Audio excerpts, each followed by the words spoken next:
2027 প্রায় 3 বছর পর দেশে ফিরল জাঙ্কুক। জাঙ্কুককে দেশে ফিরেছে শুনে সব থেকে বেশি খুশি হয়েছে আর কেউ না, তার খালাতো বোন তে। সেই সকাল থেকে জাঙ্কুকের পছন্দ মতন খাবার বানিয়ে রেডি করছে সে। জিন তখন তেকে বলে, কি রে তেমা, আর কতক্ষণ রান্নাঘরে থাকবি? তুই এবার বেরিয়ে আয়, অনেক রান্না করেছিস, আর রান্না করা লাগবে না তো। খালামণি, তারাও তো আসছে, এই তো প্রায় সব রান্না শেষ। এর মধ্যে দরজার শব্দ হতে জিন গিয়ে দরজা খুলে দেয়, আর দরজা খুলে দেখে জিন জাঙ্কুক দাঁড়িয়ে আছে। জাঙ্কুক জিনকে দেখে জড়িয়ে ধরে বলে, আম্মু কেমন আছো তুমি? আমার কথা এত বছর পর মনে পড়লো জাঙ্কুক তোর, আর বাসায় আসার কথা? আম্মু কাজ ছিল তো, বুঝতে হবে না তোমাকে সব। এরই মধ্যে সেখানে তে আসে। তে জাঙ্কুকের পেছনে তাকিয়ে দেখে একটা মেয়ে দাঁড়িয়ে আছে। তে কোনো কিছু বলবে তার আগে জাঙ্কুক জিনকে বলে, মা তোমাকে একটা মেয়ের কথা বলেছিলাম না, যাকে আমি ভালোবাসি? হ্যাঁ সে তো। জিনের পুরো কথা শেষ করার আগে জাঙ্কুক বলে ওঠে, এই সেই মেয়ে যাকে আমি ভালোবাসি আম্মু, যার কথা আমি তোমাকে প্রতিদিন বলতাম ফোন করে। জিনাতে মোটেও প্রস্তুত ছিল না জাঙ্কুকের এই কথা শোনার জন্য। জিনকে যতবার জাঙ্কুক বলেছে সে একটা মেয়েকে ভালোবাসে, জিন ততবার ভেবেছে হয়তো সে এই কথা বলছে, কারণ ছোটবেলা থেকে জাঙ্কুকের আলাদা টান ছিল তের প্রতি। এই কথা শুনে জিন তের দিকে তাকিয়ে থাকে। তে তখন মুচকি হেসে জিনকে বলে, খালামণি আমি এখন বাসায় যাই, অনেক দেরি হয়ে যাচ্ছে আমার। তে তোর আম্মু তো জানে তুই আজকে এখানে থাকবি তাহলে? ওহো খালামণি, তুমি কি ভুলে যাও, কাল আমার কলেজের এক্সাম আছে, তাই তো চলে যেতে হবে, আর আম্মু এটা জানে। কিন্তু তে, বাবা তে, তুই এত পড়াশোনায় মনোযোগী হলি কবে? আগে তো তোকে মেরে কেটেও পড়তে বসানো যেত না, আর এখন নিজে নিজে পড়তে বসতে চাচ্ছিস? তুমি তো বলেছিলে পড়াশোনা যারা করে না তাদের তুমি পছন্দ করো না। এই কথা বলে তে পাশ কাটিয়ে বাসা থেকে বের হয়ে যায় জাঙ্কুকে। জাঙ্কুক শুধু তে যাওয়ার দিকে তাকিয়ে থাকে আর মনে মনে বলতে থাকে, তে কি বলে গেল, আর এর মানে কিছু তো বুঝলাম না। জাঙ্কুক তোর আয় ভিতরে, আর কতক্ষণ বাইরে দাঁড়িয়ে থাকবি, ভিতরে আয় তোরা। জাঙ্কুক আর গার্লফ্রেন্ড রুমে চলে যায়, ওদেরকে আলাদা আলাদা রুমে দিয়েছে, মরে গেল এক রুমে দেবো না। যার যার রুমে ওরা চলে যায়। তখন আরেম আর জিমিন বাসায় আসে আর জিনকে বলে, আরেম জিন, জাঙ্কুক এসেছে কি? ওকে তেমাকে কিছু বলেছে? হ্যাঁ এসেছে, তেকে তো কিছু বলেনি জাঙ্কুক। কেন, কি হয়েছে আরেম? তাহলে তেমাকে যে দেখলাম কাঁদতে কাঁদতে চলে যেতে, কেন তাহলে? তা তুমি একটু পরেই জানতে পারবে আরেম, যাও ফ্রেশ হয়ে আসো এখন তুমি। আরেম কিছু বলে না, আরেম চলে যায়। তখন জিমিন বলে, মা তেকে কি জাঙ্কুক রিজেক্ট করে দিয়েছে, তার জন্য কাঁদছিল? না, জাঙ্কুক তো জানেই না কিছু, তাহলে রিজেক্ট করবে কি করে থেকে? তাহলেও কাঁদলো কেন? তুইও জানতে পারবি জিমিন, যা ফ্রেশ হয়ে আয়, আমি ডিনার দিচ্ছি, জাস্ট একটু ওয়েট কর, সময়ের অপেক্ষা, তারপর তুইও জানবি। জিমিনও জিনের কথা ফ্রেশ হতে চলে যায়। ডিনার টেবিলে জাঙ্কুক এসে দেখে জাঙ্কুকের পছন্দ মতো খাবার। এটা দেখে জাঙ্কুক জিনকে জিজ্ঞেস করে, মা আমার পছন্দের খাবার এত কে রান্না করল? যে রান্না করে সে রান্না করেছে এই খাবার। জিমিন রান্না করেছে, কিন্তু ওকে তো আমি দেখতেই পেলাম না বাসায় আসার পর থেকে, তাহলে কিভাবে রান্না করল? আমি কেন রান্না? হ্যাঁ জিমিন রান্না করেছে। আম্মু আমি খেতে বস, সবাই এত কথা বলিস না। বাবা তোমার আর জিমিনের সাথে ওর পরিচয় করে দিই, আমার গার্লফ্রেন্ড, আমি ওকে ভালোবাসি আর আমি ওকে বিয়ে করতে চাই। দেখ আরেম জাঙ্কুকের কথা শুনে জাঙ্কুকের দিকে তাকিয়ে থাকে, তারপর কিছু না বলে সেখান থেকে কিছু না খেয়ে চলে যায় রুমে, আর জিমিনও সেখান থেকে চলে যায় রুমে। এরা দেখি জিনকে জাঙ্কুক বলে, মা কি হলো বুঝলাম না, সবাই এমন করছে কেন? জিমিনা তোর বাবা ক্লান্ত তো তাই রুমে চলে গেছে, তোরা খেয়ে নে, তোরা খেয়ে রুমে যা, কোনো সমস্যা নেই। কেমন কি করছে সবাই? দেখতে দেখতে একটা মাস হয়ে গেছে প্রায় জাঙ্কুকের দেশে ফেরা, কিন্তু ওই দিনের পর থেকে সেই মেয়ে যে এত এক্সাইটেড ছিল জাঙ্কুকের ফেরা নিয়ে, কতবার যে জাঙ্কুকের বাসায় এসেছে হিসাব নেই।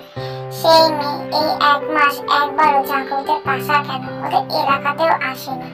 আরিম জিমিন ওই দিনের পর থেকে জাঙ্কুকের সাথে তেমন প্রয়োজন ছাড়া কথা বলে না। জাঙ্কুক থেকে ওই দিন দেখার পর থেকে আর দেখেনি। তাকে দেখতে মন চাচ্ছে জাঙ্কুকে। তখন জাঙ্কুক মনে মনে বলে, কিরে জাঙ্কুক, তুই এমন করছিস কেন? ভুলে যাস না তোর জিএফ আছে, আর দেখে কেমন দেখতে তোর মন চাইবে? এটা একদমই উচিত না জাঙ্কুক। এসব কথা জাঙ্কুক নিজেকে বলতে বলতে জিনকে বলে ওঠে, মা টি কেন আমাদের বাসায় আর আসছে না ওই দিনের পর থেকে? এখন ওর অনেক কাজ, ও এখন আসতে পারবে না, হয়তো আর কখনো নাও আসতে পারে কোনোদিন। কি বলছো এসব? আর ও কেন আসবে না? ওর সামনে বিয়ে, তাই ও আসবে না। ও বিয়ে নিয়ে ব্যস্ত। মানে ও তো কেবল অনার্স 3rd ইয়ারে পড়ে আম্মু, এখন কিসের বিয়ে? তো কি হয়েছে এখন বিয়ে দিলে? এমনিতেও তেকে ছেলেটা পছন্দ করে, অনেক ভালোবাসে সেই স্কুল লাইফ থেকে, তাই তোদের বিয়ে হচ্ছে এখন। ওকে যে স্কুল লাইফ থেকে ভালোবাসতো তাকে তো আমি সেই কবে। তো তুই এত বছর ছিলি না, তাই তো আবার ফিরে এসেছে তোর লাইফে। আমি মাত্র 3টা বছর ছিলাম না, তাতে এত কিছু? মনে হচ্ছে তুই থাকলে আর হতো না। এমনিতেও তেও এখন ভুল বুঝতে পেরেছে, গাধাকে ছেড়ে মানুষকে ভালোবাসে সে এখন। মানে তে ভালোবাসে মানে? তোর বোঝা লাগবে না ভাইয়া, তুই বাদ দিয়ে এসো। আচ্ছা আমি গেলাম এখন, আমার দেরি হচ্ছে। কোথায় যাচ্ছিস তুই এখন এই সময়? তে আর ওর ফিউচার হাজবেন্ড এর সাথে ক্যাফেতে ঘুরতে যাচ্ছে। মানে আজকে আমাদের সব ফ্রেন্ডের ট্রিট দিবে তে আর তার ফিউচার হাজবেন্ড। কেন, তো কোনো প্রবলেম? জিমিন চলে যায়। জিমিন আর তে সমবয়সী। জিমিন জাঙ্কুকের ছোট বোন। জিমিন আর তে অনেক ভাব। জাঙ্কুককে যে তে ভালোবাসে এ কথা জিমিন, আরিম, জিন আর ওদের বাসার সবাই জানে। জিমিন যাওয়ার সাথে সাথে জাঙ্কুকও জিমিনের পেছন পেছন বের হয়।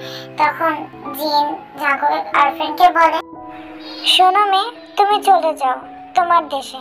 আর তোমার লজ্জা করে না একজনের বাসায় এভাবে এতদিন পড়ে আছো? আন্টি আমি জাঙ্কুকের সাথে এসেছি, জাঙ্কুক না বল আমি কিভাবে যাব বলুন?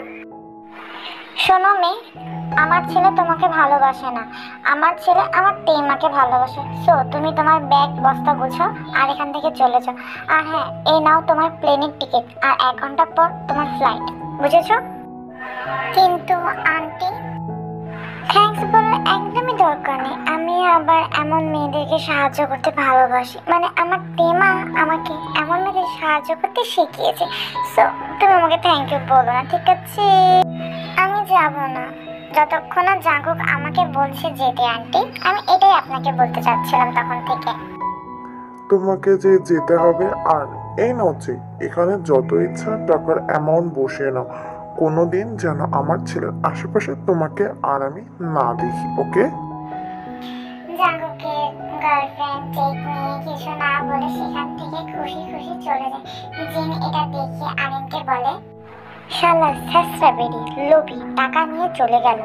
যদি বেশি অঙ্কের টাকা লিখে ফেলে আর বেশি অ্যামাউন্ট নিয়ে নেয় তখন কি হবে? আরে আরে জিনু, প্রবলেম নেই, এই অ্যাকাউন্টে মাত্র 5,000 টাকা আছে, এর বেশি কিছু নেই। আরো 5,000 টাকার বেশি কিছু তুলতেও পারবে না, তুমি টেনশন নিও না। ওহ আরে তুমি কত বুদ্ধিমান, আসো তোমাকে দিয়ে দিই। অন্যদিকে জাঙ্কুক জিমিনের পেছন করতে করতে ক্যাফেতে চলে যায় আর টেকে অন্য একটা ছেলের সাথে পাশাপাশি বসে থাকতে দেখে জাঙ্কুকের অনেক জেলাস ফিল হয়। কিন্তু জাঙ্কুক টেকে সেখানে কিছুই বলতে পারে না। জাঙ্কুক পুরো টাইম দূরে দাঁড়িয়ে সেখানে থেকে টেকে দেখছে। তখন থেকে এদের মুখে খাবার লেগে যাওয়ায় টের পাশের ছেলে দেখে মুখের থেকে খাবার মুছে দিচ্ছিল। তখন জাঙ্কুক এটা দেখে বলে, টের হাত নেই, ওই ছেলে কেন মুখ মুছে দেবে? আমি যদি থাকতাম তাহলে এখনই ওই ছেলের হাতটা আমি ভেঙে যেতাম। কত বড় সাহস! বেয়াদব একটা ছেলে, অসভ্য ছেলে অন্য কারোর জিনিসের উপর হাত দিচ্ছে। মনে হচ্ছে ছেলেটার হাত ওর বডি থেকে আলাদা করে দেবে। বেয়াদব একটা। তুমি যাবো গার্লফ্রেন্ড বানালে দোষ না, একটু বয়ফ্রেন্ড বানাইছে তাতেই এত দোষ। জাঙ্কুককে জিমিন প্রথম থেকেই সেখানে দেখেছে। জিমিন কিছু বলে না। জাঙ্কুক আর পারছে না, না পেরে জাঙ্কুক সেখান থেকে চলে যায় তেদের বাসায়। জাঙ্কুক চলে যেতেই জিমিন বলে,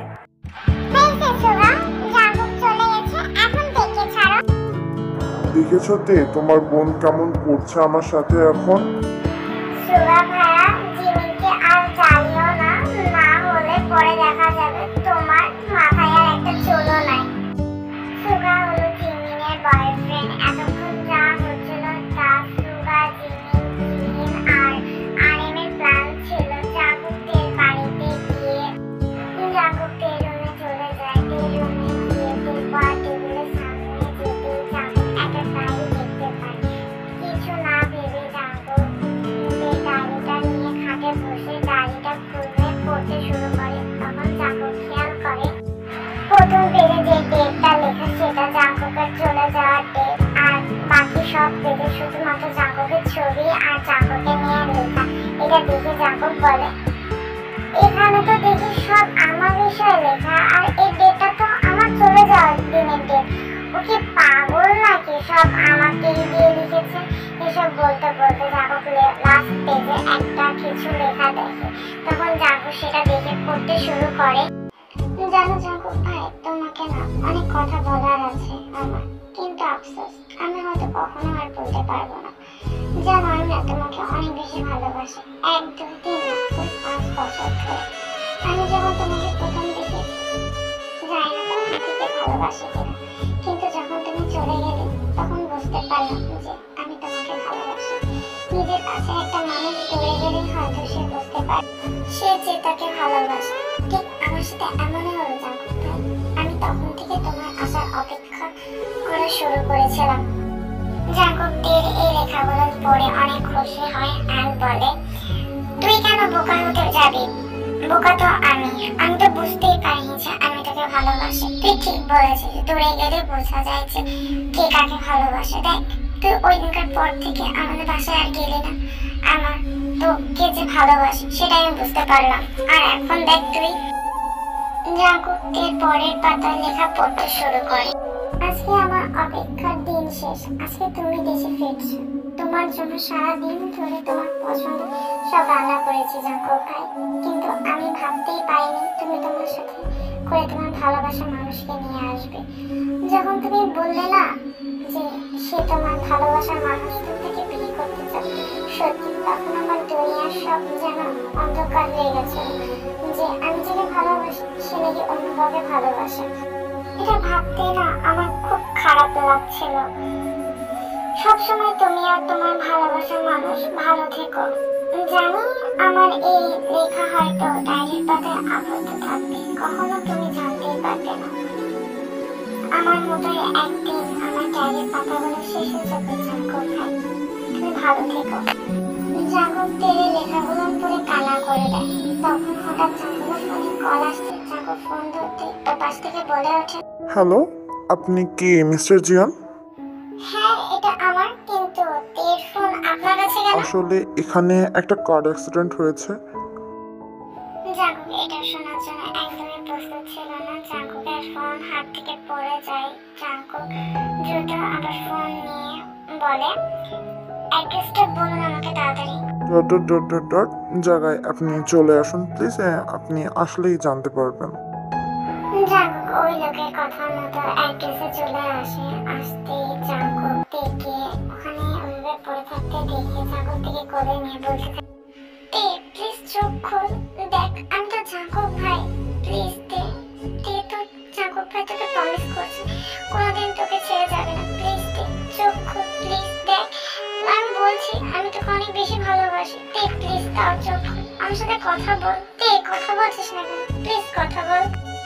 জাঙ্কুক সেখানে থেকে জড়িয়ে ধরে কান্না করতে থাকে। আর তখন বৃষ্টি হয়। দেখে মনে হচ্ছে শুধু জাঙ্কুক না, তার সাথে যেন পুরো আকাশ কাঁদছে।